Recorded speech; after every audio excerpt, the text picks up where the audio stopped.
Welcome, everybody. It is the JC and Morgan podcast, number 155, 155. If you're scoring at home, he's JC Sherbert of 24/7 Sports. I'm Mike Morgan, ESPN, SEC Network. Glad to have you on board again. We told you we weren't lying. We're not abandoning you in the off season. We're still going to be regulars on this throughout the off season because, again, football is truly a 12-month sport. We've got a number of things to get into, and I'm even going to start with an NFL thing, which I think is really is still fresh on everybody's brains after what was a remarkable, just a phenomenal weekend of playoff games, maybe the best ever, and it kind of makes you yearn as a college football fan for what a playoff could look like, as opposed to two blowouts, which seems to happen every year, and a championship game that I'm sure we all enjoyed, but one that a good portion of the country didn't seem to care about. Anyway, with all that being said, we have our third member back from parts unknown, wearing a toboggan and a plaid shirt and a scruffy beard. That paints the picture of that mysterious voice you hear, Michael Haney, who will do what he normally does in helping us set up the Hot Haney 5, or maybe a little more freelance this week. Michael, welcome back. How are you? And JC, how are you? I forgot the salutations to everybody. Oh, I'm doing good. I'm ready to rock and roll. Sorry, Michael, go ahead. My bad. No, man. No, I'm all good, and I appreciate that descriptor, Mike. That's a good one. I think the novelist inside you would be very proud of how you described my exact get up. So little protagonist, antagonist. And you're working on that novel? White, athletic, long, still working on the novel. Yeah, Brian and Stewie would be proud. Yeah, JC's got the glasses and the hat. I have just a generic white long sleeve T-shirt, although it's actually fairly warm here today in Atlanta after we had snow. I feel like, given your play-by-play acumen, Mike, I feel like that's how you should start every show. You need to go ahead and give the descriptors. Here we are on the Zoom call. Sure. Left, we got myself wearing the plaid and the right. beanie, I go back to my radio play-by-play roots, which I still do from time to time, and just kind of paint the picture, going left to right on your radio dial. It's Sherbert under center, Michael Haney working the slots, single back left with Morgan, and just to start describing things that way, and we'll go from there.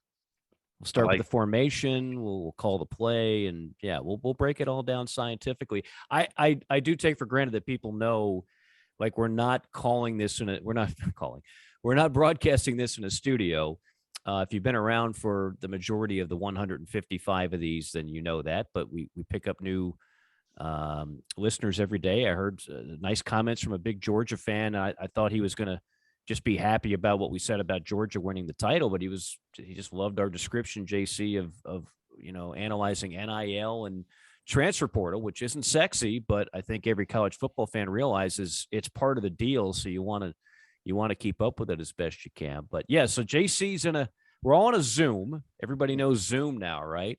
JC's in Chicago on a Zoom with a picture of his dog and Snoop Dogg behind him. Michael's in Nashville in it looks like the bedroom there, Michael, with a fan and a pillow behind you. And I'm at the kitchen table. Yeah, got to be cozy. I got nothing wrong with that. I'm at the kitchen table with the island behind me in case anybody wants to grab a snack. Eventually, we'll probably do what a lot of people have done and put this sucker on video and stream it on YouTube. Mm-hmm. That's coming. That's coming.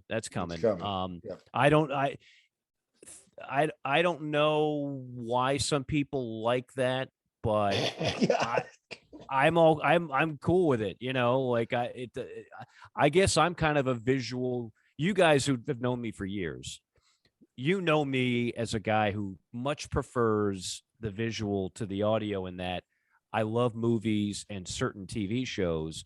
I'm not a huge music guy, so I'm more of that YouTube thinking kind of person. You guys are more concert type of guys. Like you're music experts, right? Well, Well, Michael is. Yeah, I like music, as you know from when I was your neighbor, Mike. Yeah, absolutely.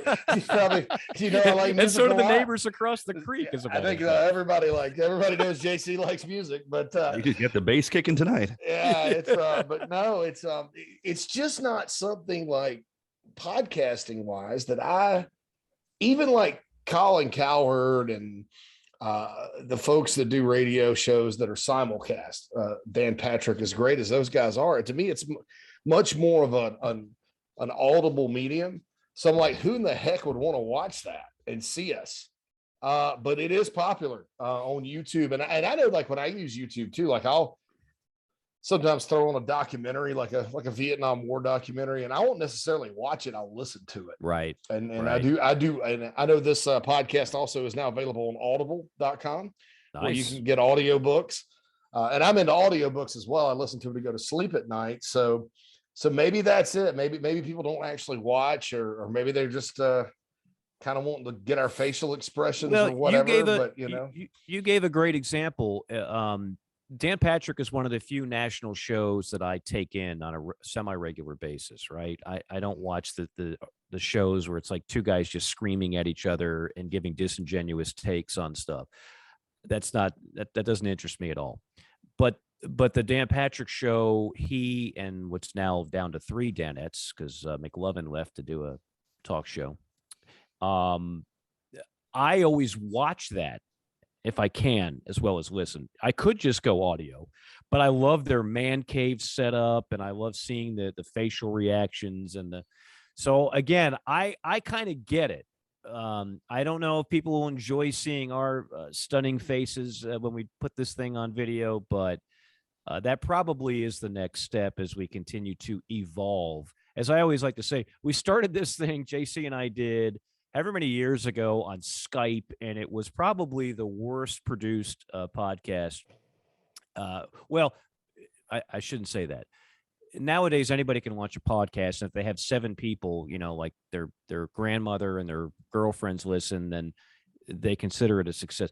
We actually had a good amount of people from the very start on this thing, and it's grown. So the worst produced relative to the amount of people that would download it and listen every week. But we have evolved.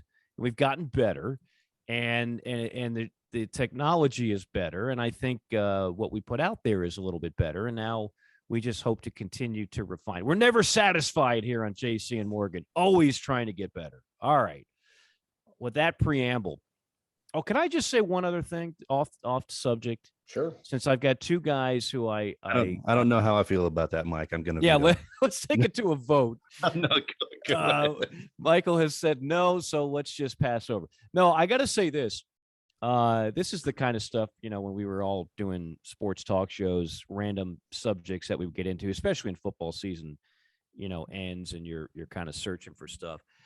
I have an insane cable bill, and I have Netflix, and I have, Amazon Prime. You can watch shows on that.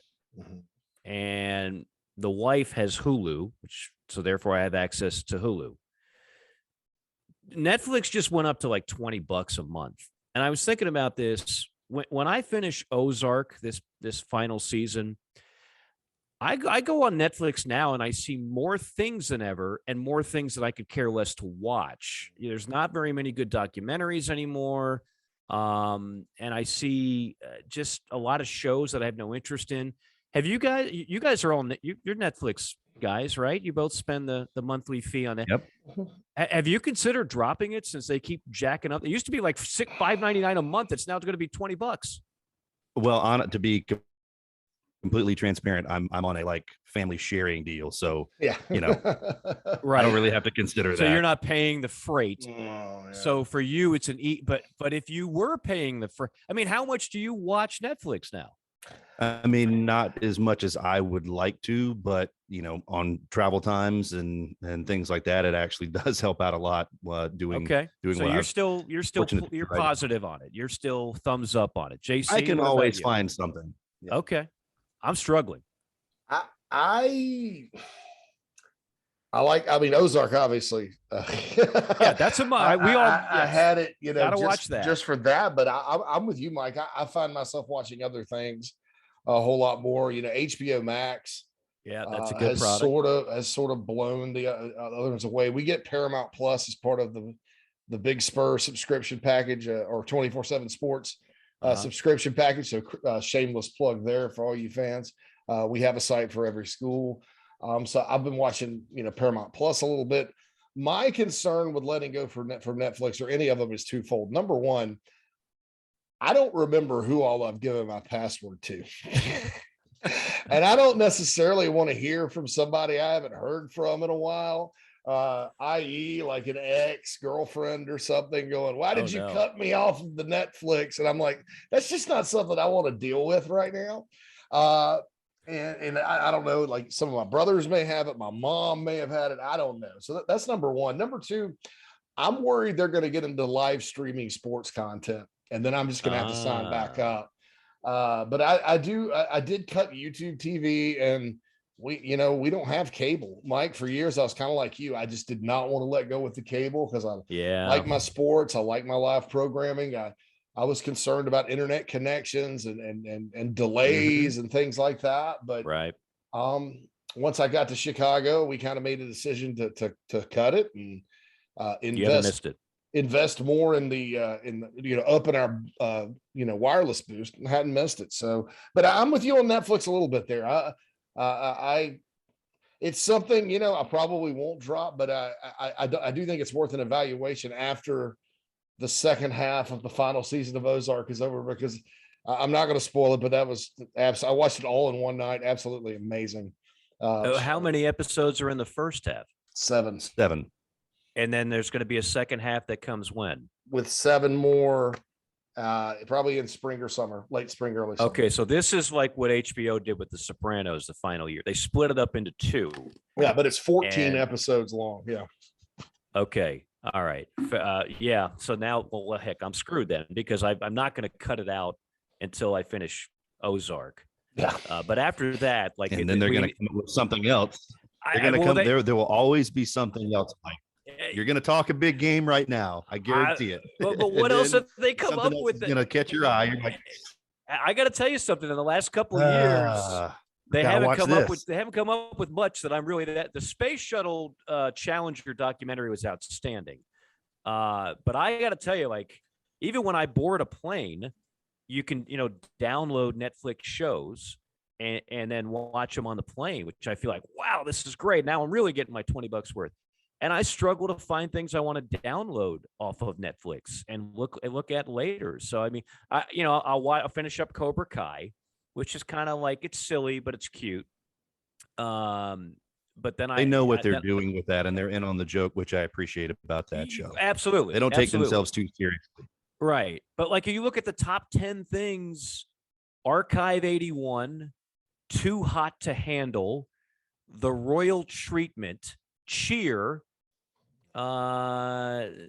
something animated, Cocomelon, I'm guessing that's for kids, The Witcher, number 9 is something called That Girl Lele, and number 10 is The Edge of War, which is a 1938 hit worth. I don't know. I'm just something on a little sidebar subject. Like, give me another Bloodline. Give me another Breaking Bad. They were hot. Like, Netflix was on fire a while ago. I feel like they've cooled off, and as they've cooled off, they raised my rates on Netflix. So just figured I'd throw that out there to the gallery. All right. So before we get into the nit and gritty of subjects that Michael has prepared on the college football front, like I said, outstanding weekend. I think we all saw at least parts, if not full games. I was completely dialed in to Buffalo KC. That might be the best NFL game I've ever seen.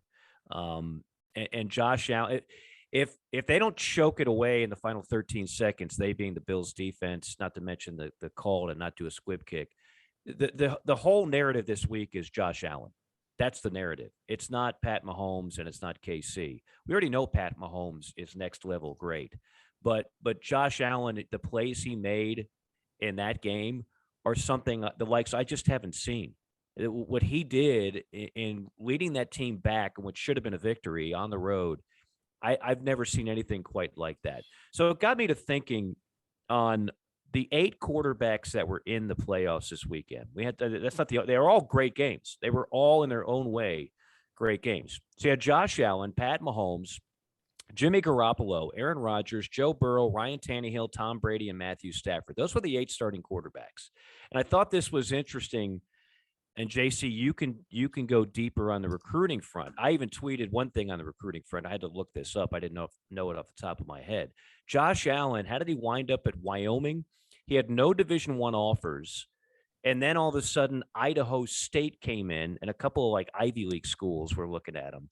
He was going to go to Idaho State, and at the last minute, Wyoming came in. He chooses Wyoming over Idaho State. And he was a first-round pick. I think he was number 8. But really, if you go back and you look and read, a lot of people said this has got bust written all over it. He was inconsistent. He didn't see great competition while he was at Wyoming. I wouldn't waste a top 10 pick on him. Very, very heavily criticized pick and prospect was Josh Allen. Some people that won't want to admit that now, but believe me, they're out there. Pat Mahomes, I called a couple of his games at Texas Tech. Again, it was Texas Tech. They didn't win a ton of games. And Pat Mahomes was seen by a lot of people as like this incredibly skilled guy, but what did he win when he was with Texas Tech? How good is he really? Is he just another product of a Texas Tech offense where everybody seems to throw for 1,000,000 yards?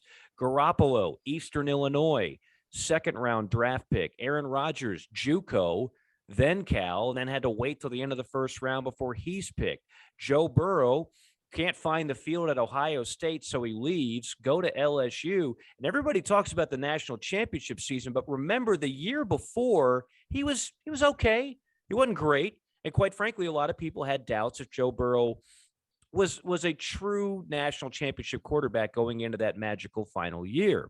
Ryan Tannehill, a wide receiver at Texas A&M, converted quarterback. Matthew Stafford, that's the one guy, right? 5-star out of high school, number 1 pick in the draft. Like there's not much of a good story there. That's not a Disney movie. And Tom Brady, we all know, is the 6th rounder. So I thought that was interesting because we're going into another draft where teams are going to struggle to figure out whether Kenny Pickett can play, whether Matt Corral is big enough for the NFL, whether Malik Willis is another 1AA start. Well, not 1AA. Liberty is FBS now, but a small school guy. Is he really ready for the big time? I just thought the journeys of all these quarterbacks so different and so interesting in their own ways. And JC, you could add another layer on the recruiting front for these guys. Yeah, I went through, did some breakdowns of the 8. Okay, so you have 1 5-star guy in Matt Stafford, and we all thought Matt Stafford was special. Got to give a shout out to my boy Bobby Burton, who I work with at Rivals.com. I think Stafford was class of 06 or 07. It was 07 because he got to, no, was it 8? 07. Because he got to Georgia and started, no, he was class of 06 because he started the second game or came in the second game for Georgia in 06. It was against South Carolina. I was there. That's how I know that. It was just a young pup, no pun intended, since he was a Georgia quarterback. But one thing that was never a question was his arm talent. He goes to Detroit where, man, you know, it's Detroit. It's the Lions, right? And kind of lives in obscurity, but he puts up all these numbers. And then finally, playing for Sean McVay, that was his championship moment. If you remember when he was at the University of Georgia, they got all the way to the, what was it? It was the 08. What season was it? It was the 07. Wasn't it 07? It was 08. They were again, it was one of those teams where they cycled up. Stafford was back, older player, and they ran into Urban Meyer's really good Tim Tebow Florida team that won their second national title. Just like they did in 04 when they had David Green and Pollock as seniors. They ran into that Auburn team.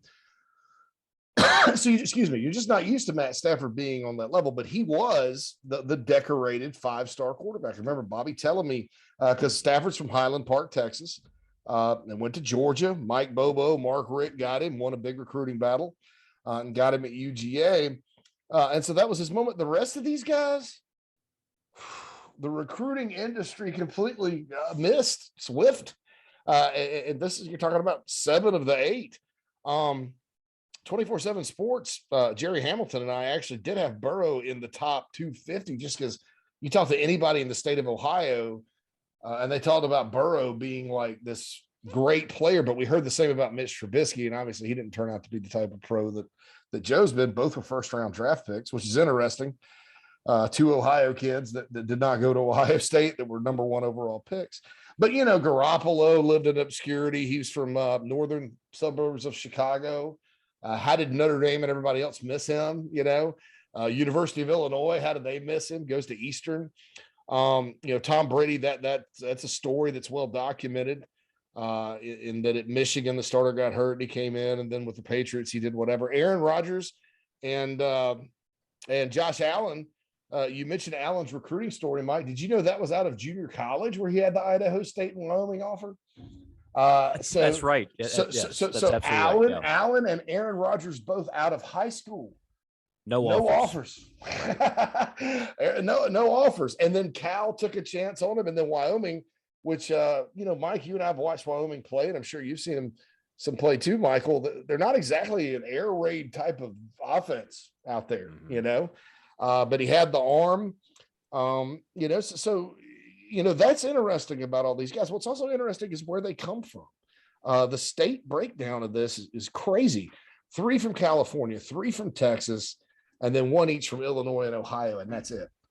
So you tell me, if you're out there and you're Southern Cal, to relate this to recruiting, or if you were Mac Brown at Texas or anybody at Texas, University of Texas, for a long, long time, and you see all these quarterbacks from your states going and getting to the pros elsewhere, that's recruiting malpractice. And that to me sometimes is worse than, star ratings and whatever, and not signing top 10 classes or whatever you're doing, because so you go sign Johnny 5-star from whatever state or from the high school that's got all the hype in Texas or whatever.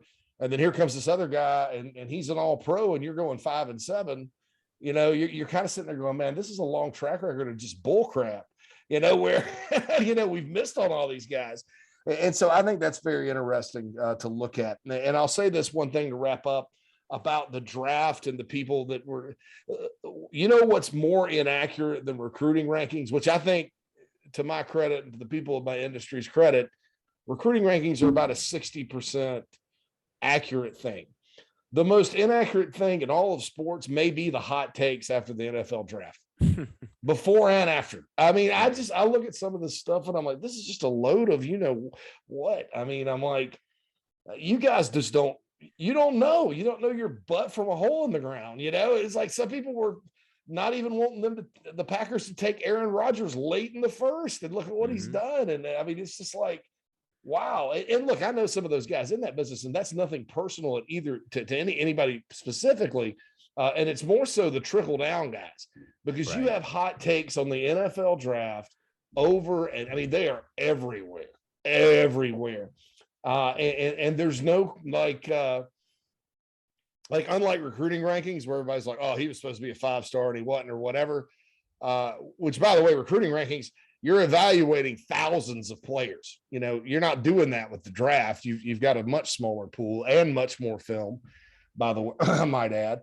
I'd like to go, there's no accountability, because every year they grade these drafts and nobody goes back and looks and says, well, hey, this draft this team had, everybody thought it was an A+ draft, and boy, they're knocking on the door of the Super Bowl. No, you never see that, do you? No.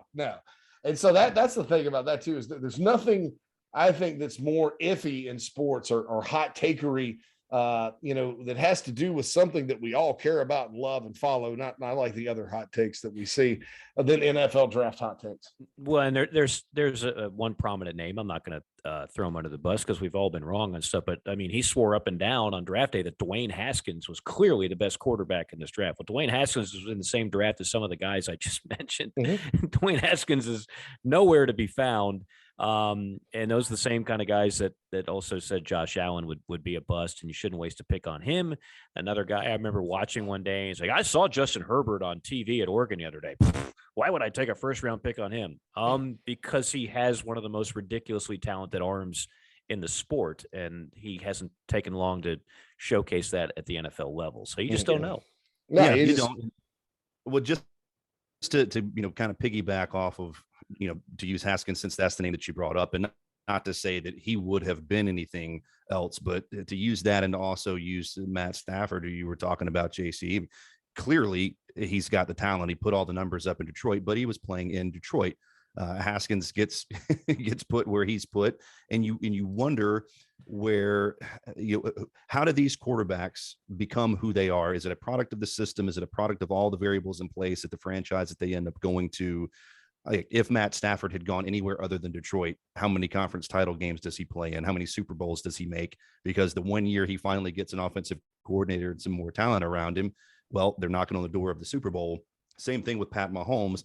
If he's not playing under Andy Reid and he's playing under another franchise that isn't run as well or coached as well, the talent is still there, but is he basically pissing in the wind and pissing away a bunch of talent? It's one of those larger philosophical questions of perfect place, perfect time, of the franchise being run well, the right coach at the right time for some of these players as well. No question. And that goes to coaches too. Like, I remember broadcasting 2 Colorado games. This would have been in 2013, 14, somewhere in there. And the head coach was Embry, who got fired quickly. The offensive coordinator was Eric Bieniemy, and they were terrible. So there's a huge movement for Eric Bieniemy. People want to see Eric Bieniemy get a head coaching job, and I hope he does. But Eric Bieniemy and Andy Reid. Now, Andy Reid's always been a brilliant play caller. I don't know if he's always been a brilliant coach, but he is one of the most innovative guys out there, scheming up things, going back to Philadelphia. I mean, you saw Donovan McNabb with Andy Reid. You saw Donovan McNabb without him. He can call up plays. Is he a great motivator of men? I don't know. It doesn't strike me as a Newt Rockne type, but he can draw up plays. But Eric Bieniemy, when you have Pat Mahomes, Tyreek Hill, Kelsey, like, they're almost undefensible. Like, that's what you saw against Buffalo too. Buffalo was a pretty good defense all year long. Sean McDermott, who was a former DC at the Panthers, has always been a great X and O guy on defense, but they were outmatched. They were just completely overmatched. And I don't know how you defend KC. So those coaches look a hell of a lot more brilliant with that talent. That the talent that is Pat Mahomes, you're right. If you put him in Detroit or Washington, or it's not the Jets, same result. for God's sake. Or the Jets for sure. It's not the same result. And then you have a guy like Sam Darnold, and you blame it on the Jets, but he goes to the Panthers and he's still bad. So it's like you don't know. But I am fascinated. I've always been kind of a draft geek to begin with, but I'm really fascinated by projecting quarterbacks. And JC, you did it at a much harder level because evaluating 17-year-old high school kids who are not even fully grown, that is a much more difficult thing to do than 21-year-old NFL guys evaluating, college guys that have been starters for 3-4 years. So I think that's where it becomes closer to checkers than chess in terms of evaluations, but still guys miss all the time. And while most of the guys I mentioned on that list are first-round draft picks, again, there were a lot of misses. And of course, we could go through a whole lot of misses that were first-round quarterbacks that completely flopped. I mean, Dwayne Haskins is just one. I'm not sure Daniel Jones is going to amount to a whole lot in the near future. And then you've got, Jason Goff. And I mean, there's a lot of guys, a lot of QBs that go first round that are complete flops. You just don't know. But one thing we all know in college football and pro football, if you don't have a quality quarterback, you're not going very far. Yeah, no doubt. Would you have considered Ryan Tannehill a miss until he went to the Titans? That's hard. Here's what I feel like the verdict is still out on him, but yeah, I think he was very much written off after his Dolphins team. I'm going to steal an expression I heard from somebody the other day. He doesn't pass the confetti test for me. By that, what he meant, like, I can never see Tannehill just after leading his team to a Super Bowl, confetti falling down on his head, going, well, this was a dream come true, and I always knew we'd get here. I think he's a great athlete. I think he's a good, not great quarterback, whether it was Miami or whether it's Tennessee. I mean, they won games based on Derrick Henry and defense. Like, I don't think he is I hate to give that cliched adjective. Well, here's the thing, man. I think he's elite. Would Trent Dilfer have passed the confetti test for a lot of people until he did? Right, but does anybody credit Trent Dilfer with no? And I don't think they would have with Tannehill either. But right, and that's the thing. Like back in the day, you could go with Trent Dilfer or Brad Johnson with an elite defense like Tampa and Baltimore had those years, and you could win an NFL championship. Just like in college football, you could do what Nebraska did and run the triple option and win national championships without a great passing game. But this is a whole new era. You can't do it that way anymore. You might get to the playoffs, you might get to a bowl game, but you're not winning without a quarterback that can make big plays with his arm anymore. So I think that's where we are today as compared to 20 years ago. Yeah. So to stay with this list one more time, I apologize, JC, to stay with this list. But Jimmy Garoppolo, like where do we go with Jimmy Garoppolo while staying on this list? If you can't win without a quarterback making big plays and big throws, we see what San Francisco is able to do right now. Yeah. And by the way, I mean, I had a 49er game this year and they won. And I listened to the post-game show on my car ride back from Santa Clara to San Francisco, and all they did was bash Jimmy Garoppolo for an hour and a half. I've never seen a fan base that so badly wants to get rid of the quarterback that's now in the NFC Championship game. Yeah, that would disprove my theory a little bit. You're right. That would be the kind of the monkey wrench in my theory, because I don't think Jimmy Garoppolo is great either. I don't think he's awful. Obviously, Bill Belichick saw something in him, but let's let it play out. Is San Francisco? They're not in the Super Bowl yet. I don't think they will be. And Deebo Samuel's their best offensive weapon, and I don't see a confetti falling on Jimmy Garoppolo anytime. I see Jimmy Garoppolo like on the cover of GQ magazine 10 years from now, maybe the world's sexiest man. That's a good-looking guy, and I say that with a staunch record of heterosexuality. But I don't see him as passing the confetti test. You like that, Michael? Thank you. That was great. That was great. That was good. Yeah. So I went back just while you guys were talking, just looked it up. Okay. So the first year I did rankings, I was at rivals.com, and this was kind of the class of 06. So these were the top 4 pro style quarterbacks in this class: Matt Stafford, Mitch Mustaine. You guys remember him? Yeah. Arkansas. Arkansas, Southern Cat, well, just Bus City. Isaiah Williams, who went to Illinois, signed with Ron Zook and Mike Loxley, who was there at the time, and led them to the Rose Bowl.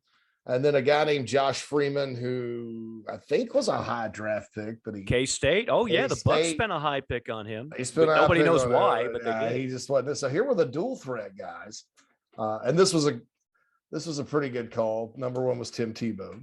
Number 2, Demetrius Jones, who signed with Notre Dame and didn't do much. Jevon Sneed, Jake Locker, who I think was a first-round pick. He was, yeah. And then Jeremy Ricker. Now, 07, a little bit better.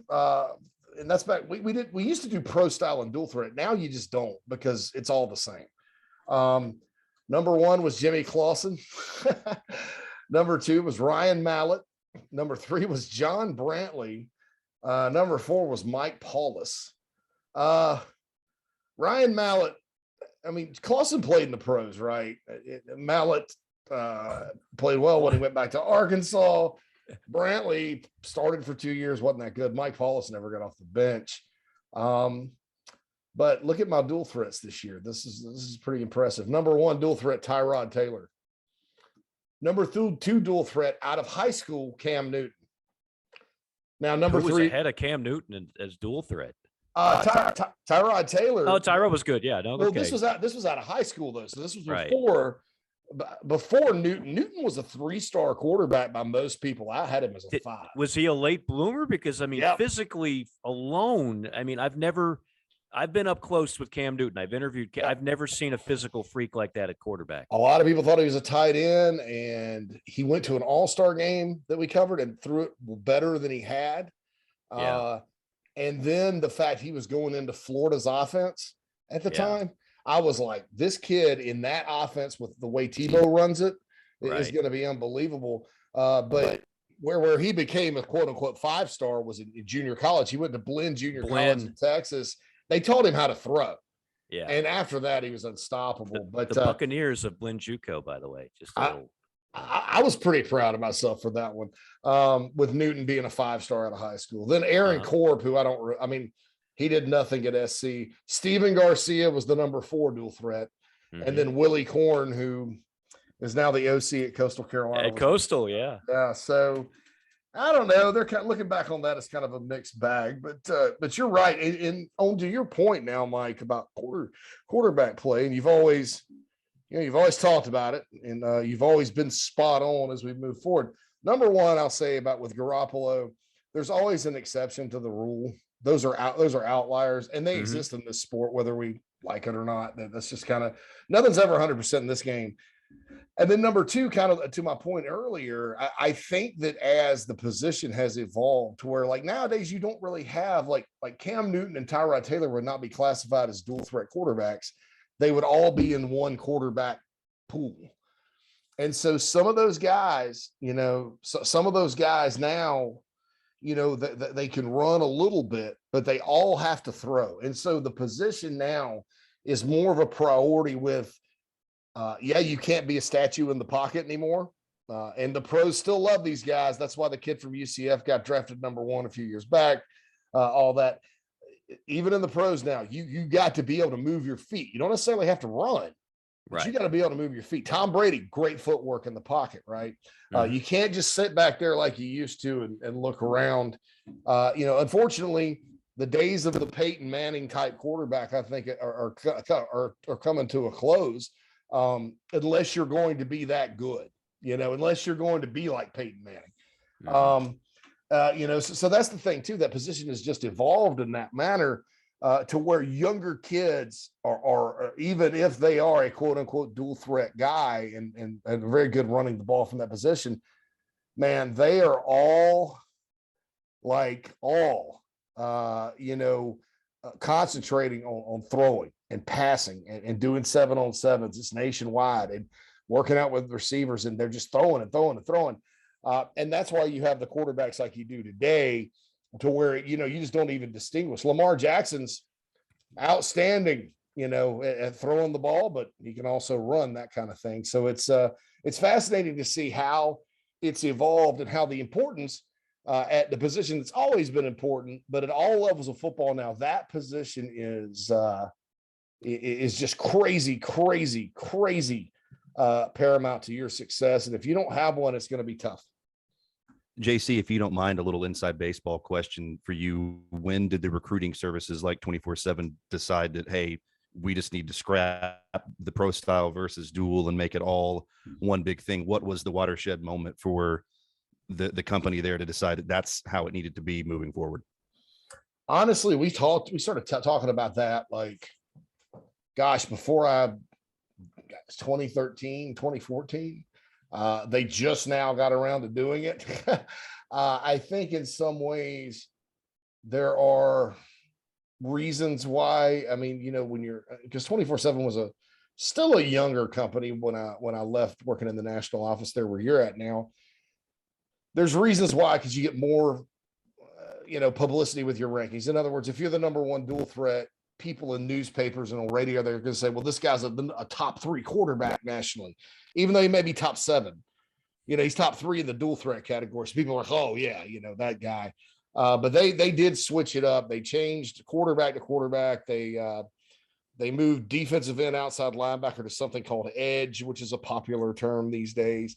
And some things like that make more sense for the modern game. But it's definitely been brewing for longer than what, when we made the switch. I guess it's just been something we talk about a lot, just because of how the game and the position has evolved. Like I said, guys, there are very few offensive systems in college now, whereas there used to be plentiful that could do it, that could take like a Pat White or a Tim Tebow and win a lot of games.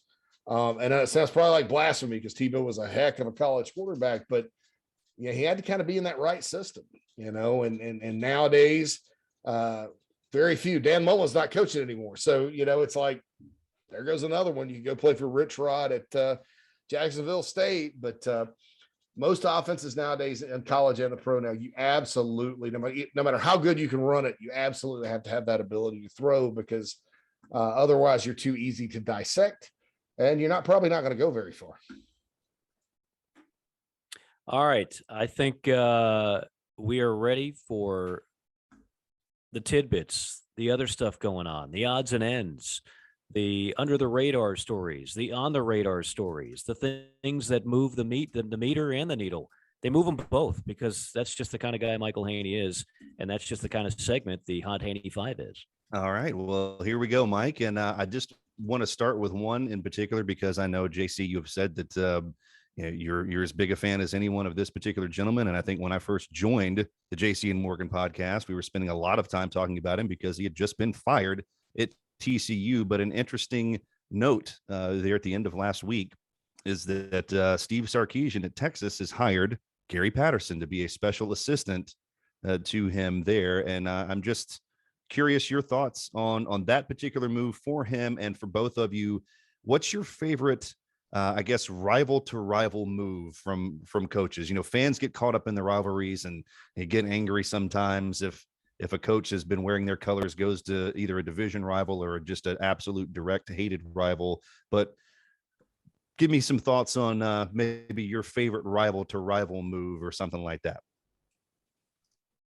I've got one just from my time in my first job, Columbus, Georgia. I covered not just Georgia, but a lot of Auburn, Alabama, because you're right there on the state line. And Bill Oliver went from Alabama to Auburn. And I can tell you, bro, and Alabama fans never forgave him for that. And he goes, Bill Oliver was a big part of the Gene Stallings success. If I'm not mistaken, JC, was he not the DC on the 92 championship squad? Yeah, 92. I believe he was 92. We can look that up and double check. I mean, that was a team that had Copeland, Curry, Antonio Langham, Teague, and one of the best defenses I ever saw. That's what this year's Georgia defense kind of reminded me of.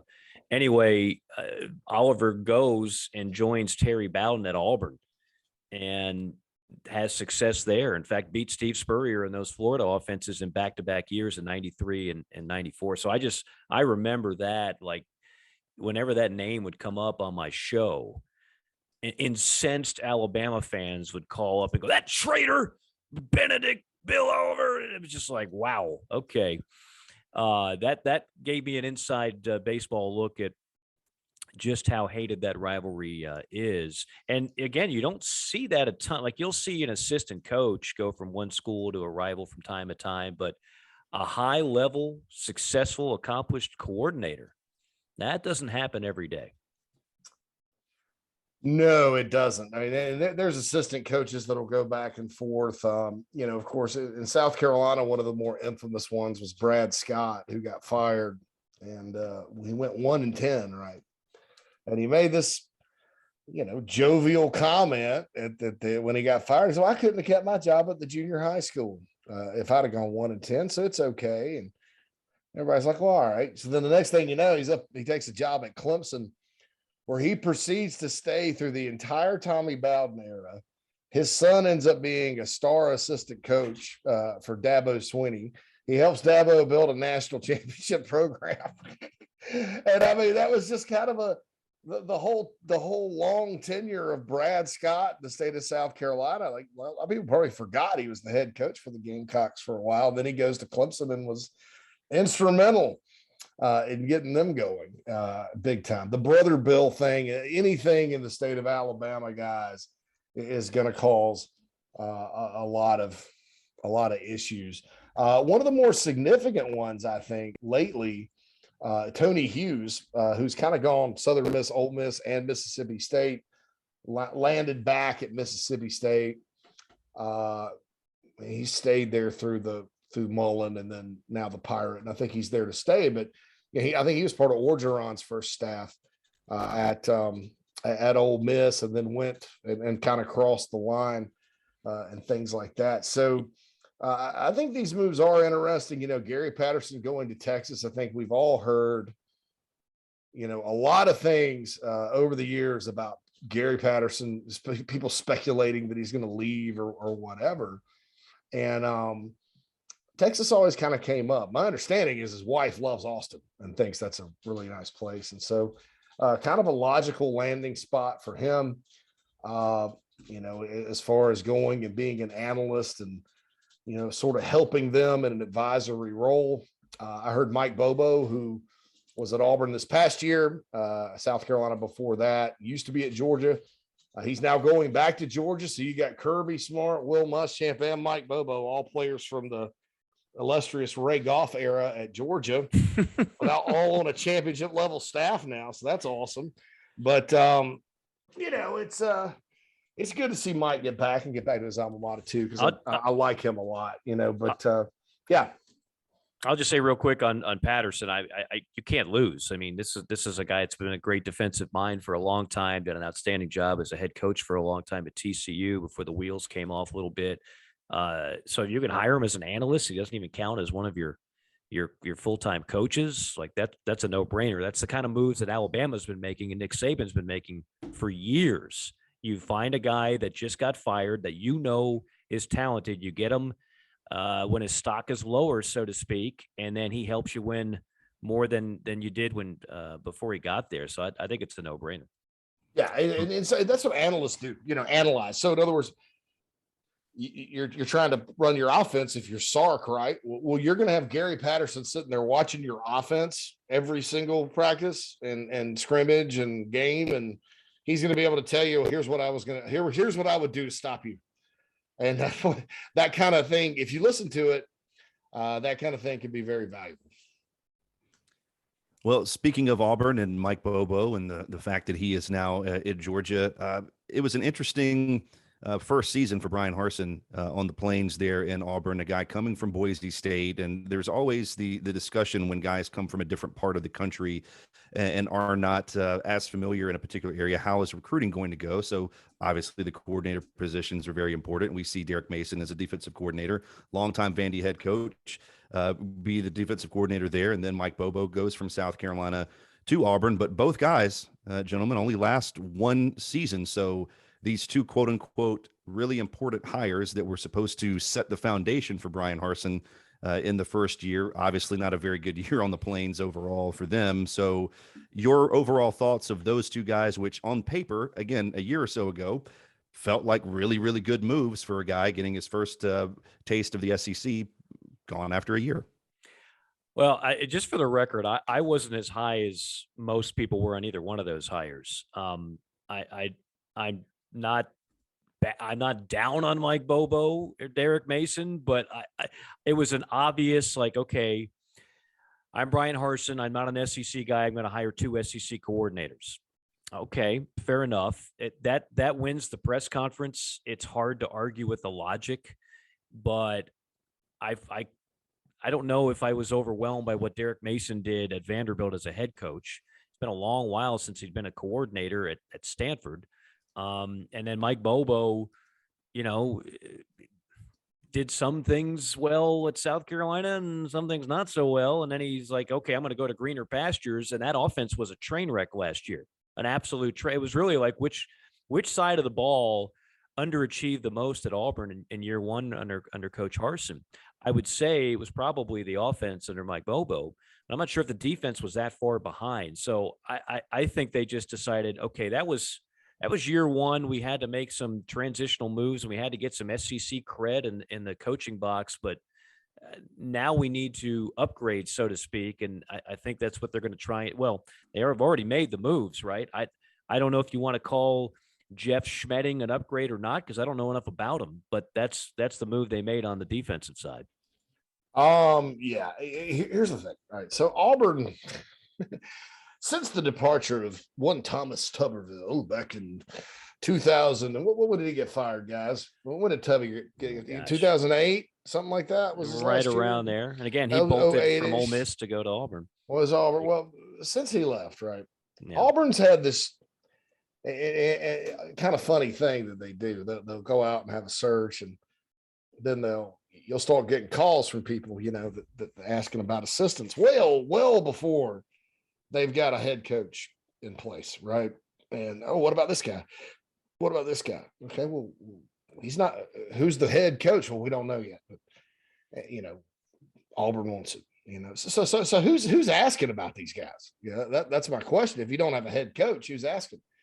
If you look at the Gene Chizik hire closely, there were a lot of SEC assistants that were on his staff that he had no prior connections to, even though he had coached Auburn a couple of years. There were some guys he hired that were just kind of, well, we want to go get this guy. Okay, let's do it. Then Malzahn comes in. Oh, same thing. This guy's going to be your coordinator here, and this guy's going to be your coordinator there. Well, here's where that doesn't work when it comes to Brian Harsin, because Brian Harsin isn't a Gus Malzahn who's been at Arkansas State for a year and this is his big break, or a Gene Chizik who's 5-19 at Iowa State that's just happy to be there. And that's no offense to Gene Chizik. Happy for him as a person to get that job at UNC recently. But Harsin is his own guy. You don't go hire, Steve Sarkisian and then tell him he needs to go, hire Todd Monken as his OC. Do you? No, it makes no sense. I talked to some people involved with that situation down there, and that wasn't Mike Bobo's offense. It was Mike Bobo trying to call Brian Harsin's offense, and they're fundamentally different. And somebody should have known that. But I think there's been a fear when Auburn's made these hires from their deciders that go, you got to have a staff, you got to have a staff, you got to have a staff.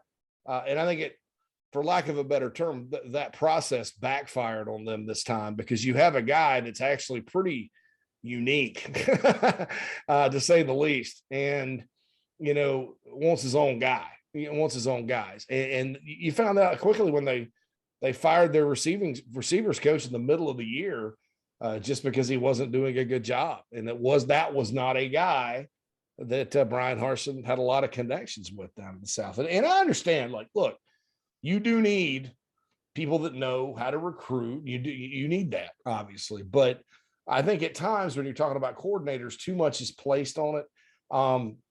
The Derrick Mason thing to me is a little bit fascinating, simply because I thought the Auburn defense at times played really well, especially against Alabama, if you think about that game. And I'm with you, Mike. I was like, it's been a while since Mason's coordinated a defense. I think they actually overachieved on that side of the ball in a lot of ways this year. And you didn't hear anything about, because Harsin's an offensive guy. You didn't hear anything about Harsin being unhappy with him, but I think there was some tension there for some other reasons. And then there was talk about Mason going to Oklahoma State, and, away you go. But it is fascinating that with Auburn specifically, third straight hire they've made where you have a flood of SEC experienced names coming in. I thought it worked out pretty well early on for Malzahn and Chizik, but obviously with Brian Harsin, it absolutely did not. And so now he's got his guys, and you got to really watch that situation, because I think if he turns it around and starts winning, nobody's going to say a word. You're like, great, do it your way, coach. But if he doesn't, it's Auburn. Everybody always has to remember that it's Auburn. So yeah, you could see this thing fall apart pretty quick. All right, guys, speaking of some tension, we'll go to the overall health of college football and what the postseason will eventually look like. I know last week you guys did touch on this a good bit, but we've got a little more clarity from Jim Phillips, the ACC commissioner, in terms of what he wants to see and trying to hold and play the cards that he's got in his hand. Wants a desire for schools to create a better plan for the transfer portal, recruiting calendar. He calls responsible guardrails, in air quotes, regarding the NIL deals for athletes as well. But gentlemen, your thoughts on the commissioner of, even though Clemson has obviously been very successful here the last few years, they're one of few teams that have been able to do that on the football field for the ACC. The fact that it's that conference right now that is really holding things up in terms of progress for the future of the college football playoff. JC, you attack that one first. Yeah, I'll say this, and I said this on my Gamecock podcast today. I will start out by saying, if you're Clemson, you absolutely are taking the right approach. I don't know why in the world they would want to change anything. It's set up great for them. It's still set up great for them, regardless of what happened this year. They're the big dogs in that conference. You look around that league and you see dysfunction everywhere. Everybody's talking about North Carolina. North Carolina went 6-7 this past season, and Mac Brown's 70-something years old. They haven't had a breakthrough. Virginia Tech, dysfunction. I believe a lot in Mario Cristobal, and if anybody can turn around Miami, it's him. You got Florida State. There's some light at the end of the tunnel, but you go through those other programs in that league, man, and you're sitting there going, wow, well, Pitt and Wake Forest played for all the marbles, and Pitt actually is a good program historically, and it still means something in Western Pennsylvania to play for the Pitt Panthers and all that. So I don't think they're a program without a chance, but if you're Clemson, you're like, hey, we're doing well and we've dominated, and there's nobody that's won as many as us besides Bama, and why would you want to give that up and have your players have to go through potentially 2 more tough games to win it? I get that. I get it if Ohio State's not fired up about it. I get it if Oklahoma's not fired up about it, although Oklahoma's about to, be in a different situation, to say the least, because those teams have been kind of set up. But I think for the good of the game, are all these other things issues? Yeah. Are you going to, are you really going to, should the playoff expansion be used as a bargaining chip to fix all these other issues? No. Are you really looking out for the other 13 teams in your league right now if you're Jim Phillips outside of Clemson? No. Because, I think Wake Forest, I don't know about Pitt because Pitt had 3 losses. I think Wake Forest, had they won the ACC championship game this year, would have been a playoff team. How big would it have been for Wake Forest to go to the playoffs? Wake Forest, otherwise they have no chance, no chance. And so I think getting more teams involved is important too, but I also think competitively, guys, you got a talented, loaded, rested up Clemson team coming to play a Notre Dame team that doesn't have the speed to stay on the field with them after a month off. That Notre Dame team's not going to win. You got Cincinnati fired up out of their mind, bringing 40,000 people to the Cotton Bowl or to AT&T Stadium for the Cotton Bowl to play Alabama. All Alabama did was line up and run it at them and win the game. These predetermined semis, are snoozers a lot of the time, right? Well, I think one of the ways you can avoid that is, well, you have other teams. So in other words, this year, Cincinnati probably isn't getting past Ole Miss, if they had to play Ole Miss, as long as Ole Miss's quarterback was healthy and the team was healthy and all that. So you don't have to worry about Cincinnati being in the Final Four or whatever. So I just don't think that there's been a whole lot of fault put in from a competitive standpoint and from a product standpoint when Jim Phillips says these things. And I just don't think it's the right way at all to fix any of these issues. But I do think there's a sinister motivation here. I think they're trying to force Notre Dame to join their league. And this is a big old chip that I think they're trying to play one way or the other. I don't know exactly how the logic is on that. You hit on one pink elephant in the room, and I'm going to give you an even bigger one because I don't think Notre Dame is ever joining the ACC. That is a big card because under the current contract, and this is what Jim Phillips did not talk about in in all the discussion and all the reasons why they didn't want it. To put the student athletes through an additional game, which we don't need to be talking about like one team to play a 17th game. To do that would just be unfair, and all these things, NIL, and we got to go hit the reset button. What I heard was everything but the fact that the ACC of the Power Five has the least lucrative television deal, $17 million annually per school. That is less than half of what the SEC's deal is, which is about to explode when Oklahoma and Texas finally do make their way to the Southeastern Conference. The Big Ten is about to get G'd up. The Pac-12 is about to get G'd up, even though they have been almost irrelevant in playoff college football since this format started 8 years ago. So if you expand now, the current contract as you know it kind of stays the same, right? Like they're estimating there would be an additional $450 million increase in rights fees from ESPN for the last few years of the deal. And that's great. That's great. But you're not gaining any ground on the other schools if you're the ACC, the other conferences. So if 450 is split among the Power Five, you're still 20-something million behind the SEC. You're about to be who knows how much behind the Big Ten, who knows how much behind the Pac-12. And your deal with ESPN is locked in until 2036 at $17 million a year. Okay.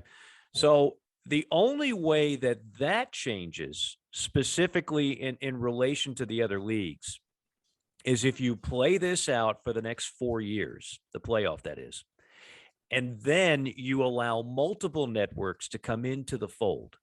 Because after the 4 years are up, it's no longer an exclusive property of ESPN. It could be ESPN and Fox. It could be ESPN and Amazon. It could be CBS, which already is about to lose the SEC. They could say, you know what, that sucks. We kind of loved being one of the homes of college football. Let's get back in on this playoff thing. We got a lot of money. That's what I think the ACC is doing. They're playing the long game here. They're playing the long game, and they don't possibly think that a 4-team playoff benefits them.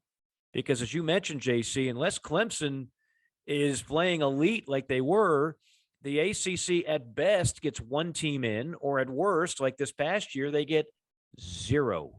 So they know that a 12-team playoff is better long-term than the SEC, but they also want more TV money, and they're willing to wait 4 years to get it.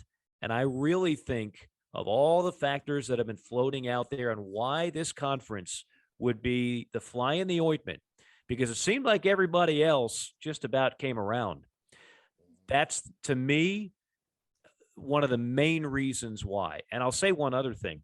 In 4 years, if we don't expand this and some of these conference commissioners get cute and kind of, it no longer has to be a unanimous vote in 4 years. Right. So right now, you got to have all 11 people in that room agree to change anything, which is why it's seemingly never going to get done. And some people are still kind of, oh, yeah, SEC, well, you got Oklahoma and Texas. Well, fine. Now I'm not going to give you the 12-team playoff. Again, what's the expression I always use? Cutting off your nose to spite your face. You're not hurting the SEC more than you're hurting your own league, I can assure you. But in 4 years, if you want to play that game, there's only 2 conferences right now that you absolutely have to have in a college football playoff. If you really want to be brass tacks about this, like we all want inclusive, we all want, we want the Pac-12, the Big Ten, the ACC. But the playoff, the only way it doesn't survive is if you don't have the SEC and the Big Ten. Because those are the 2 leagues that rule the roost right now. They're the most relevant. They're the most lucrative. They had the most reach in terms of fans, in terms of passion, in terms of everything. They lead the way. And if those 2 conference commissioners 4 years from now want to get together and you say, you know what? I remember some of the people that made this so difficult and made us wait for 4 years. Now it's payback time. I'm just saying they could really hold a lot of people by the short hairs, so to speak, if they decided to do so. Oh, I absolutely agree. And I think that it's a bit disingenuous, some of the things they're saying. Like I said earlier, I understand Clemson's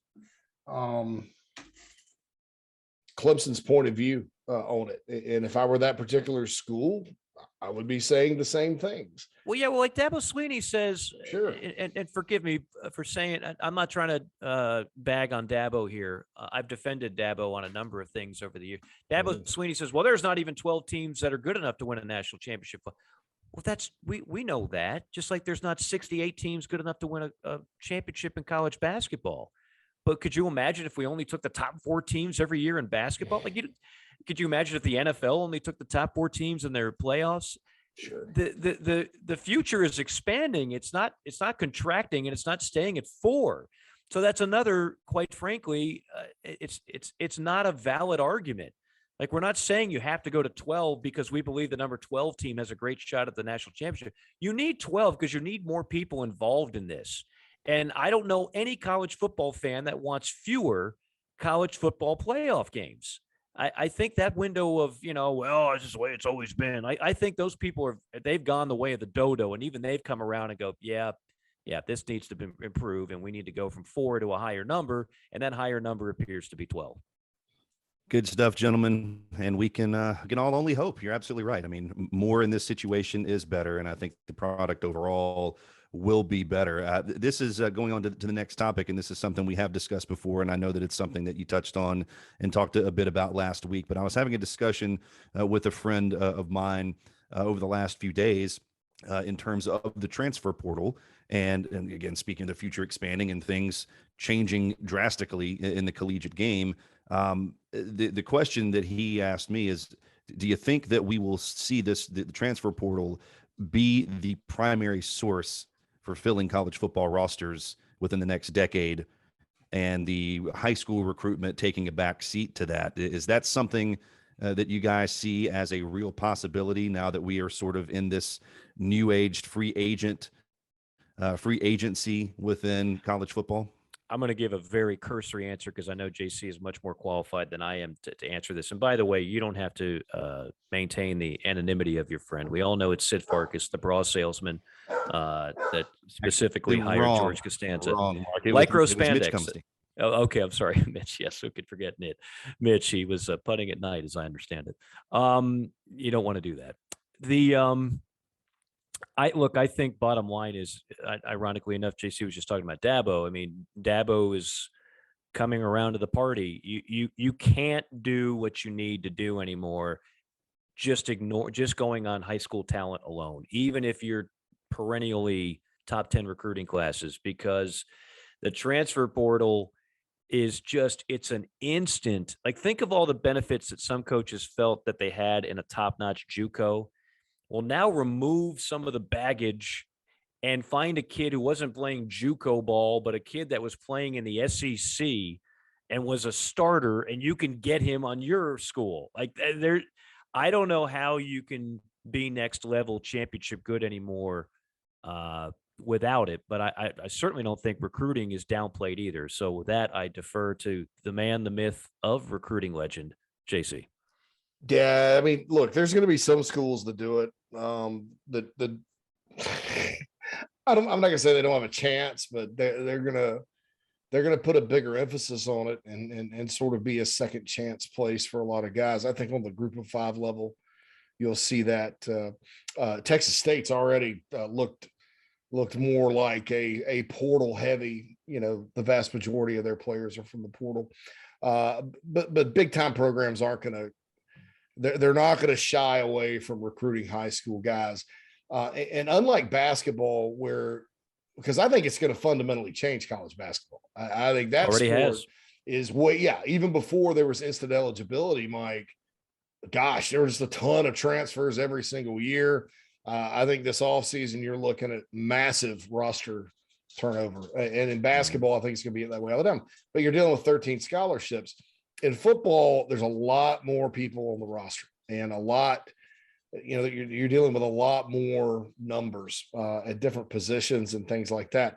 One thing I will say that people need to kind of think about, because this whole being in recruiting for 15 years, you think about things one way, signing day. Okay, there's an early signing day now. Okay, you got that. Okay, good.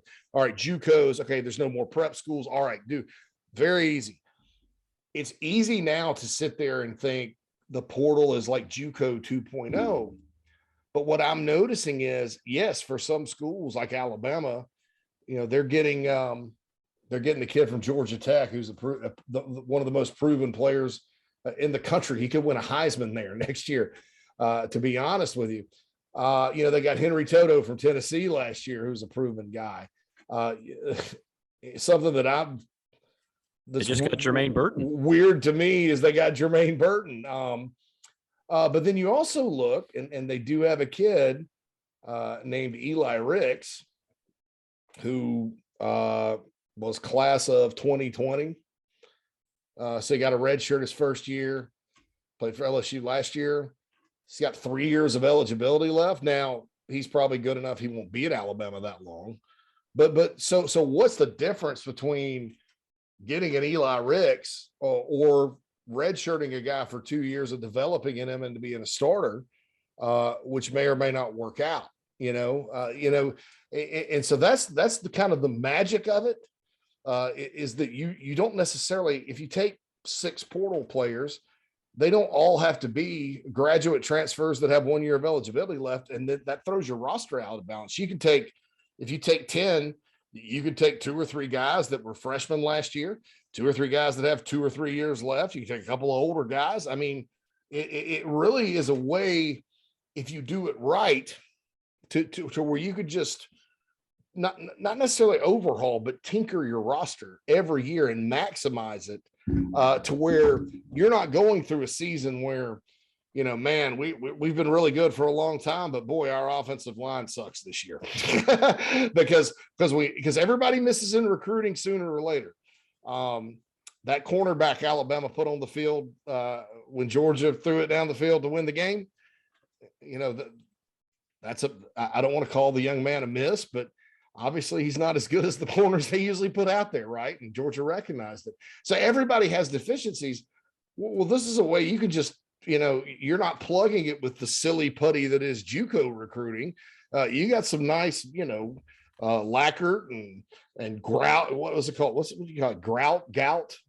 Is it Grout? That my I don't think you want Gout. Girlfriend's been tiling up the kitchen in there. So whatever she uses, that's she nice. does not have gout. That's nice stuff. So, so you don't, you're not necessarily taping it together with bubble gum or whatever. You're actually professionally plugging whatever holes in your roster, upgrading your roster that you can. And I don't think it'll ever get to the place where you'll see Nick Saban, run off 20 guys and go get the best 20 from the portal he can. I do think that you're going to see schools use it. And I think it's going to be interesting enough to where culture is going to become more and more important with various football programs, because, some of these guys at these schools that have had highly rated recruiting classes where you've seen it all fall apart, all of a sudden you're like, how did that happen? Like Champions of Life at Tennessee, they had a bad culture, guys. And now when Champions of Life gets fired, instead of leaving Jeremy Pruitt something to kind of work with, they're all going to leave, or they're going to leave before Champions of Life gets fired. And so culture and retention and having a place that kids want to be is going to become very, very important moving forward. And some of these quote unquote blue blood schools do not have that right now. And the hope is that it'll get there. I mean, look how quick it took Mullen in Florida to fall apart, and I think that's why when they went to hire Billy Napier and he's got all this infrastructure he's putting in place and the plan and the process and all that, that's why they put an emphasis on that, because you're literally not only recruiting portal and high schoolers and whoever, you're recruiting your own players. You have to have a situation that, is in their best interest. And that starts with culture. Now, it's also not to say that you can have the best culture in the world and you're getting your brains beat in. That's not going to help either. So, there's a lot of factors that go into it. But I think that's the kind of the magic of it, is you just don't have to go and sign 14 grad transfers every year that are seniors and kind of roll the dice like a Jackie Sherrill at Mississippi State used to do with JUCOs. You could spread it out and really tweak and optimize as you move forward. Well, it's certainly going to be fascinating to see how all of that plays moving forward, and how different coaches try to attack it, young coaches versus older coaches as well. And with that in mind, I want to end with a sort of fun one, but one of the last little nuggets here that I'd like to spring on you guys. is that Brian Bilick, the former Ravens coach, and he's been an analyst on television here the last few years, he's going to join Herm Edwards at Arizona State as an offensive analyst and a supervisor to the head coach. One thing I didn't realize when reading this story is that one Marvin Lewis of the Cincinnati Bengals, formerly of the Cincinnati Bengals, and no playoff wins until, obviously he moved on and the Bengals are doing their thing.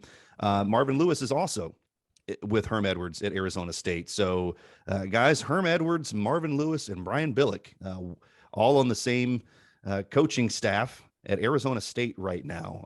I'm fascinated by that. So I would like to ask you, not your thoughts necessarily on will that succeed or will it not, but if you could choose three former NFL head coaches with varying degrees of success to take over a college football program, who would you like to see? What do you think would be maybe, Mike, for you, might be the next Netflix series that you would like to watch? Who would you like to see put together? Yeah, what trio of former NFL head coaches would you like to see cobbled together to try and raise the fortunes of some college football team? By the way, is Arizona State on probation yet? Like, you want to know how weak the NCAA is now? They blatantly just violated every COVID rule. It's all on videotape, and nothing has happened. Like, they're just going on there like, nothing to see here, right? I mean, have you heard anything, JC? Is that? Nah, I have not. It just disappeared, didn't it? I just know their average is grits. I mean, 8-5. Jaden Daniels a quarterback. Your average is grits. And they play a lot like an NFL team. Like, hey, we can lose 4 games and still make the playoffs. No, you can't. Playoffs. No. Here's the strength of this situation. Number one, Herm Edwards, who was never a great NFL coach, but 56 and 78, Mike, as a head coach, 41% winning percent. Right, and had to hire a time management coach because he could never handle the clock down the final 2 minutes. But all that's forgotten because he is likable. Like, he is really, everybody that I know that has come across Herm Edwards will tell you he's likable, and he gives a hell of a speech. I mean, he can go into a room. It don't matter if he's won 8% of his games. Like, he can give you a hell of a speech and give you the rah-rah. And so you got that going for you. And if you've ever been on campus at Arizona State, that is a sweet place to be. So it's not like you're hiring in Manhattan, Kansas, former NFL coaches that are like, I'm not down with this. It's a lot easier to sell that campus. Not that far from Phoenix, whereas a lot of coaches wind up retiring anyway. That's a tough question to answer, Michael Haney. Was his Final Jeopardy? 3 former NFL coaches. Who would you pick? I mean, look, if we don't care about baggage or personality or recent scandals, I mean, John Gruden would certainly be a guy that could draw up some pretty good plays, I would think, for somebody out there on the offensive side. He doesn't like young quarterbacks, though. Yeah, well, in college you don't have a choice. He could bring back his quarterback room, reality type show that he had on ESPN for years. The NFL is littered with NFL defensive coaches that were fired. In fact, if you look at the playoffs, look at the head coaches that are left, they're almost all offensive guys, right? And I mean, almost every one of them has a background in offense, and the coaches that keep getting fired are defensive coordinators who wind up getting head coaching jobs, and then 3 years later they're fired. So just a little FYI on that note. So you wouldn't have any problem finding a really good NFL defensive mind that was recently fired and bringing him to your college campus. That wouldn't be too much of a challenge. And then as your head coach, ooh, I mean, if you want personality and laughs, you could bring in like a Rex Ryan. I mean, he'd be interesting. Man,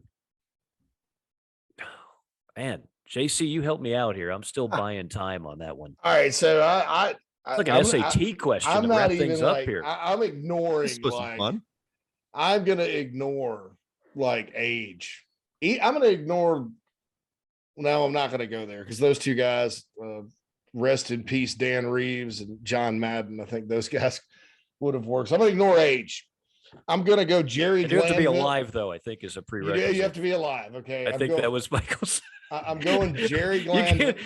I can't hire George Hallis right now. Can't hire Vince Lombardi, but I'm going Jerry Glanville.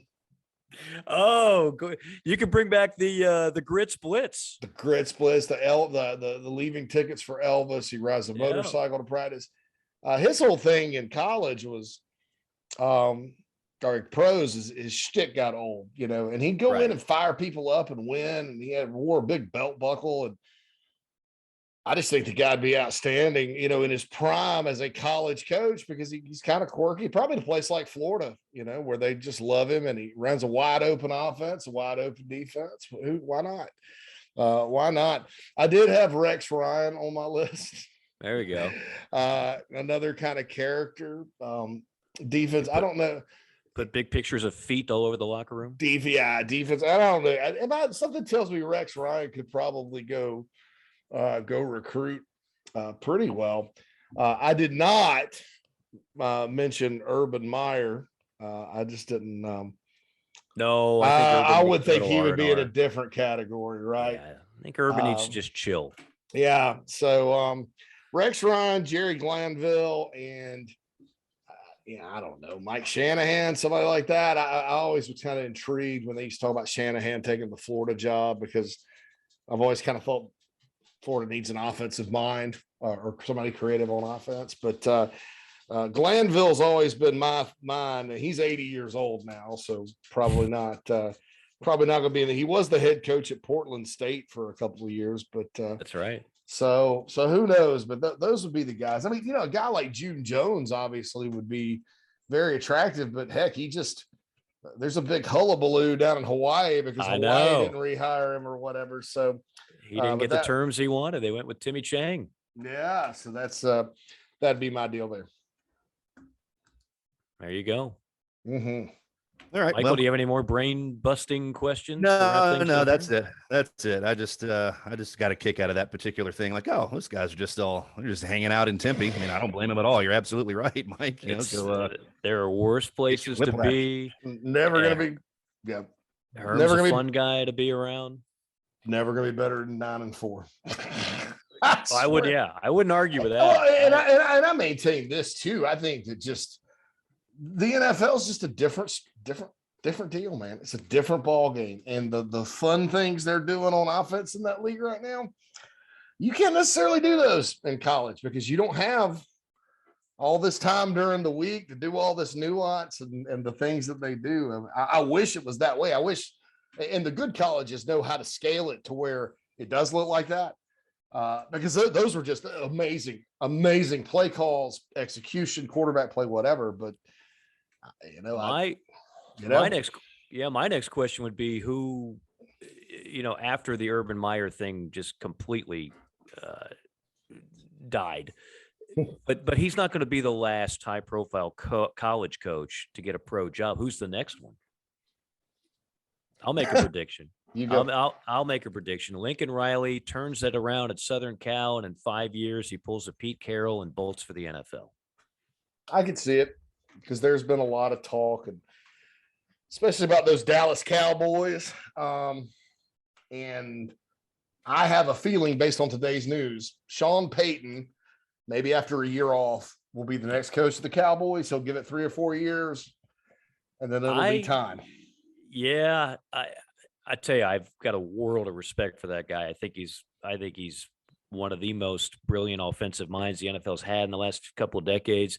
I think he's going to go to Fox and replace Troy Aikman in the TV booth and just love life, making a 7-figure salary, doing television. I think he's done. Hey, some of these guys though gets in their blood. And I know. Like Dick Vermeil.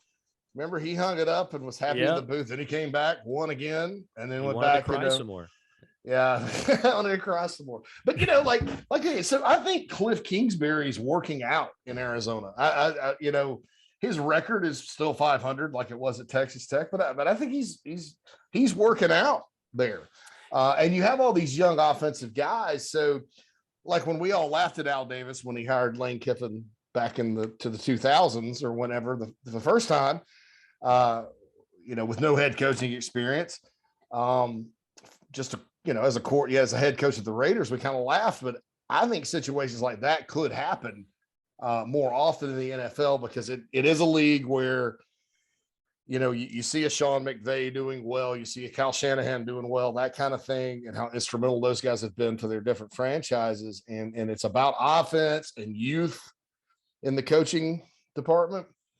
And so I think you're going to see more things like that, where even a hotshot young coordinator from the college level could get handed a head coaching job at the NFL, and it wouldn't be weird. Interesting. Is that it, Michael? Did we empty the tank? The tank is empty. The tank. Yeah. All right. I felt like I strained your brain a little too hard there. So it's time to go get some water, Mike, and take a deep breath and I need cool down. I need a cocktail after that last question. Good Lord. That was tough. Bringing the heat today. I don't know though. Yeah. Jerry Glanville and Rex Ryan together on the same staff would be some good stuff. It'd be fun. I would enjoy that. It's a good call, Casey. And again, Gruden doesn't need the money, but I don't know if he's getting another NFL job. I mean, he could certainly get a college job. I mean, he could certainly get one of those and would probably do quite well in terms of running offense. Maybe like Liberty. Oh, heck. I mean, I don't even know if you have to go that far down the food chain. I mean, it's not Hugh Freeze's situation. I don't know. I just think in the cutthroat world of college football success, if you could hire a guy that you think is going to bring you instant wins, I wouldn't throw it past an ambitious AD out there. But we'll see. We'll see what happens. I know what'll happen next week. We'll be back with another podcast. Fellas, enjoyed it. We laughed. We cried. We learned about the future of Netflix subscriptions between amongst the three of us, and we learned kind of the history of the 8 NFL quarterbacks that we saw this weekend. We're down to 4. Should be a fun NFL playoff, and maybe it'll help us yearn for a college football playoff that could be a little bit spicier in time. Guys, enjoyed it. Enjoy the rest of your week, and everybody out there, enjoy your week and weekend. We'll see you next week on JC and Morgan.